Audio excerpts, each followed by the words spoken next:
ಆದ್ರೆ ಈ ಗುಡ್ಡಾಪುರ ಆ ಮಹಾತಾಯಿಯ ಬಗ್ಗೆ ಒಂದು 4 ಮಾತುಗಳನ್ನ ಹೇಳಲಿಕ್ಕೆ ಅವಕಾಶ ಸಿಕ್ಕದಲ್ಲ, ಅದು ನನ್ನ ಕೃತಾರ್ಥ ಭಾವನೆ ಅಂತ ನಾನು ಹೇಳ್ತಾ ಇದ್ದೀನಿ. ಈ ಲೋಕದ ಕಲ್ಯಾಣವನ್ನ ಯಾರು ಮಾಡ್ತಾ ಹೊಂಟಾರೋ ಅವರು ಪುರಾಣದಲ್ಲೂ ಬರ್ತಾ ಇದ್ದಾರೆ, ಇತಿಹಾಸನೂ ಆಗ್ತಾ ಇದ್ದಾರೆ, ಚರಿತ್ರೆನೂ ಆಗ್ತಾ ಇದ್ದಾರೆ. ಒಂದು ಮಾತು ಹೇಳ್ಬೋದು, ಏನಂದ್ರ ಚಾರಿತ್ರ್ಯ ಉಳ್ಳವರಿಗೆ ಚರಿತ್ರೆ ಸಿದ್ಧವಾಗಿರ್ತದ ಅಂತ. ನಾವು ಈ ಯಾರನ್ನ ಅಂತಂದ್ರ ಮುರುಗೇಂದ್ರ ಮಹಾಸ್ವಾಮಿಗಳವರನ್ನ ನೋಡಿಲ್ಲ. ಅವರು ನಮ್ಮನ್ನು ಅನಾಥರನ್ನಾಗಿ ಮಾಡಿ 59 ವರ್ಷಗಳು ತುಂಬಿದ್ವು. ಅವರ ಸಂಸ್ಮರಣೆ ಒಂದು ಪುಣ್ಯ ಸ್ಮರಣೆಯ ಒಂದು ನೆನಪಿನಲ್ಲಿ ಈ ಶ್ರೀಮಠ ಇಂತಹ ವಿಧಾಯಕ ಕಾರ್ಯಕ್ರಮಗಳನ್ನ ಹಾಕಿಕೊಂಡೈತಲ್ಲ. ಬದುಕು ಅಂದ್ರೆ ಇದ ಅಲ್ಲೇನ್ರಿ? ಇದಕ್ಕಿಂತ ಬಿಟ್ಟು ಬೇರೆ ಏನಿದೆ? ಗುಡ್ಡಾಪುರ ದಾನಮ್ಮನು ಕೂಡ ಇದೇ ಸಾಲಿನೊಳಗ ಸೇರುವಂಥವಳು.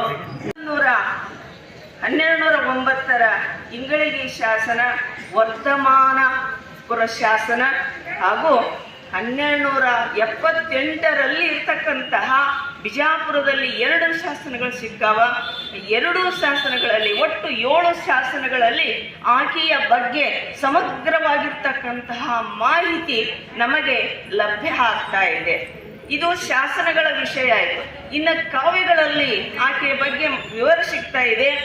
ಯಾವುದು ಅಂದ್ರ ಹರಿಹರ, ಬಸವರಾಜ ದೇವರ ರಗಳೆಯನ್ನು ಬರೆದಂತ ಹರಿಹರ ಇಲ್ಲಿ ಅಕ್ಕಮಾದೇವಿ ರಗಳೆಯನ್ನ ರಚಿಸ್ತಾ ಇದ್ದಾನೆ, ಅಲ್ಲಿ ಬರ್ತಾ ಇದೆ. ಚನ್ನಬಸವ ಪುರಾಣದ ಬರ್ತಾ ಇದೆ, ಆಮೇಲೆ ಪದ್ಮ ಪುರಾಣದ ಬರ್ತಾ ಇದೆ, ಆಮೇಲೆ ಭೈರವೇಶ್ವರ ಒಂದು ಕಾವ್ಯದ ಕಥಾಮಣಿ ಸೂತ್ರ ರತ್ನಾಕರದಲ್ಲಿ ಇದು ಬರ್ತಾ ಇದೆ.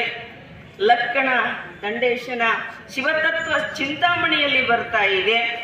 ಇದರ ಜೊತೆಗೆ ವಚನ ಪಿತಾಮಹರಾಗಿರ್ತಕ್ಕಂತಹ ವಗು ಹಳಕಟ್ಟಿಯವರು ತಮ್ಮ ಒಂದು ಪತ್ರಿಕೆಯಲ್ಲಿ ಅಲ್ಲಿ ಏನಂತ ಶಿವಾನುಭವ ಅನ್ನುವಂಥ ಪತ್ರಿಕೆಯಲ್ಲಿ ವರದಾನಿ ಗುಡ್ಡವೇ ಅಂತ ಲೇಖನೂ ಕೂಡ ಬರೆದದ್ದು ನಮಗೆ ಗೊತ್ತಾಗುತ್ತೆ. ಮಹಾರಾಷ್ಟ್ರ ರಾಜ್ಯದ ಸಾಂಗ್ಲಿ ಜಿಲ್ಲೆಯ ಜತ್ತ ತಾಲೂಕಿನೊಳಗ ಒಂದು ಸಣ್ಣ ಗ್ರಾಮ ಐತಿ. ಅದು ಯಾವುದಪ್ಪ ಅಂದ್ರೆ ಉಮರಾಣಿ. ಆ ಉಮರಾಣಿ ಅನ್ನುವಂತಹ ಒಂದು ಊರಿನಲ್ಲಿ ಅಲ್ಲಿ ಈ ಪತ್ತಾರ್ ಅಂತ ನಾವೇನು ಹೇಳ್ತೀವಿ, ವಿಶ್ವಕರ್ಮರು ಅಂತ ನಾವೇನು ಹೇಳ್ತೀವಿ, ಆ ವಿಶ್ವಕರ್ಮ ಒಂದು ಕುಟುಂಬ ಇತ್ತು. ಆ ಕುಟುಂಬದ ಯಜಮಾನ ಅನಂತರಾಯ, ಅವನ ಹೆಂಡತಿ ಶಿರಸಮ್ಮ. ಇವರಿಬ್ಬರಿಗೂ ಮದುವೆಯಾಗಿ ಸುಮಾರು 10 ವರ್ಷ ಆದರೂ ಮಕ್ಕಳಾಗೋದು. 10 ವರ್ಷದ ಮಕ್ಕಳಾಗಲಿಲ್ಲ. ಇಲ್ಲಿ ಅನಂತರಾಯರು ತಮ್ಮ ಪತ್ತಾರಿಕೆ ಕೆಲಸದಲ್ಲಿ ಆ ನೋವನ್ನ ಮರಿತಿದ್ರು.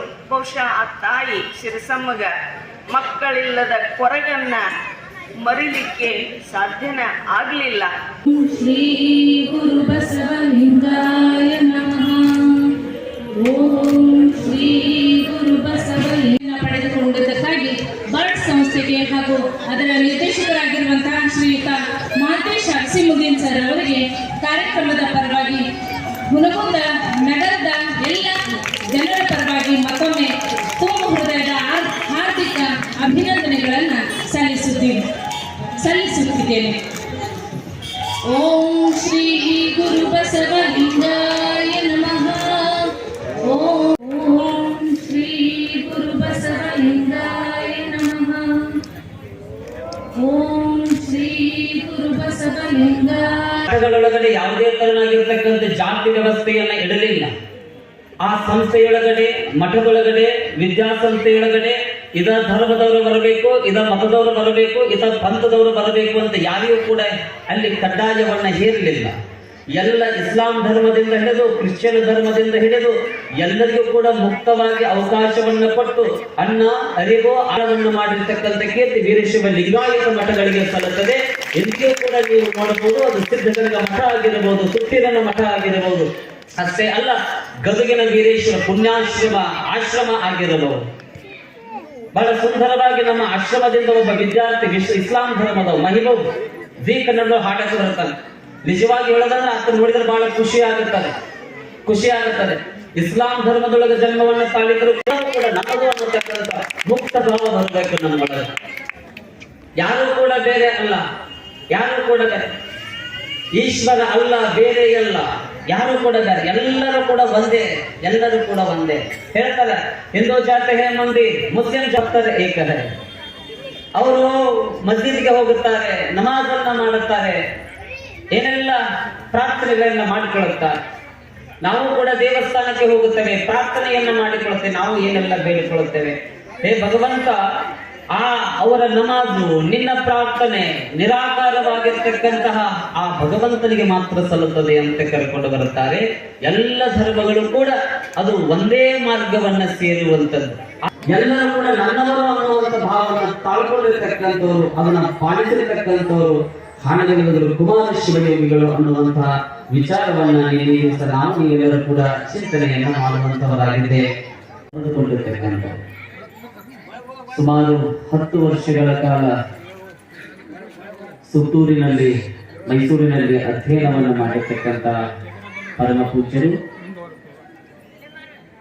ಮಠವನ್ನು ಬಹಳ ವ್ಯವಸ್ಥಿತವಾಗಿ ಬರ್ತಾರೆ. ನಮ್ಮ ಗುರುಗಳು ನಮ್ಗೆ ಯಾವಾಗಲೂ ಹೇಳ್ತಿದ್ರು,